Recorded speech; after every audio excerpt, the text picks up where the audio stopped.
ভাই বলি বন্ধুরে বলি কেউ তো আপন না। ভাবিয়া চিন্তা করিয়া দেখিলাম মাওলা, ওই অন্ধকার কবরে আপনি ছাড়া কেহ আপন হবে না। রব্বানা আতিনা ফিদ দুনিয়া হাসানাতাও ওয়া ফিল আখিরাতি হাসানাতাও ওয়া কিনা আযাবান নার।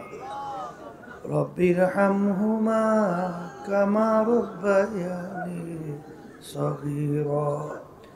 সুবহান রাব্বিকা রাব্বিল ইজ্জাতি আম্মা ইয়াসিফুন ওয়া সালামুন আলাল মুরসালিন ওয়ালহামদুলিল্লাহি রাব্বিল আলামিন। ওয়ালাইকুম আসসালাম। আলহামদুলিল্লাহ, এই মাদ্রাসা থেকে প্রায় 15 জনের মতো ছেলে হাফেজ হয়েছে। সবাই বলেন আলহামদুলিল্লাহ।